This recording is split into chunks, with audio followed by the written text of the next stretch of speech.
16 বছর বয়স, এত নারী দেখো কেন? এত মহিলা দেখো কেন? এত অসভ্য ছবি দেখো কেন বাপ? এত কম বয়সে এত বড় চরিত্রহীন হয়ে গেলা? এত অল্প বয়সে এত উলঙ্গ ছবি দেখে ফেললা? এবার তো তোমার আর পৃথিবীর সুন্দরী বউ এনে দিলেও তোমার তৃপ্তি হবে না, কারণ তুমি না আরো এর চাইতে অসৎ দেখছো। আল্লাহর কসম, নবী বলছে নারী যখন বেপর্দা হয় শয়তান তাকে সর্বোচ্চ আকর্ষণীয় করে, উঁচু করে, লোভনীয় করে তুলে ধরে, দেখায়। আল্লাহ রসুল বলছেন ফাইদা খারাজাত ইস্তাশরাফাহা শাইতান।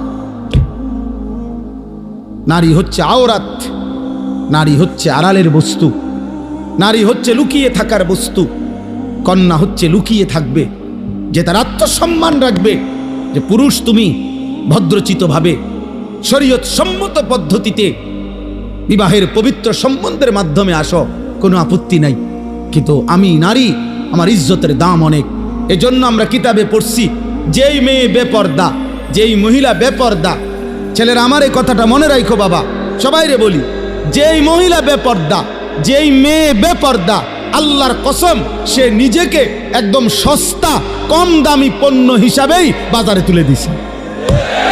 হ্যাঁ, সে নিজেকেই তুলে দিছে যে আমি আমারে তুলে ধরলাম, এবার আঙ্গাল কাঙ্গাল আতু লুলা যা আসো, ঠ্যাং ভাঙ্গা মাথা ভাঙ্গা যে আসো, বুড়া জোয়ান প্লাস্টিক রাবার যা আসো, আমারে দেখো, আমার আমি ছেড়ে দিলাম। সে নিজেকে মূলত লাঞ্ছিত করে, সে নিজেই নিজেকে ছোট করে ফেলে। তুমি তো তোমার দাম কমাই লাইলা, তুমি তো তোমার নিজের দাম কমাই দিলা। অতএব পর্দায় আবৃত নারী, বোরখায় আবৃত নারী, ইজ্জত সতীত্বের কদরকারী নারী, সে এই সৃষ্টির, এই জমিনের শ্রেষ্ঠ নিয়ামত, শ্রেষ্ঠ নিয়ামত। এজন্য আমি সব সময় বলি, আজও বলি, এই রফিক ভাইকে আরো বহুবার বলছি, শুরুর থেকে বলছি, আমি একেবারে প্রথম যেদিন মাদ্রাসা করছে তখনও বলছি যে 100% দিন শরীয়ত, 100% পর্দা, 100% আখেরাত, এক মেয়ের, এক বোনের পর্দার, ইজ্জতের 100% নিরাপত্তা যদি না দিতে পারেন, ব্যবস্থাপনা করতে না পারেন, তো মাদ্রাসা বন্ধ করে দিবেন। কোনোভাবেই যেন আখেরাত বরবাদ না হয়।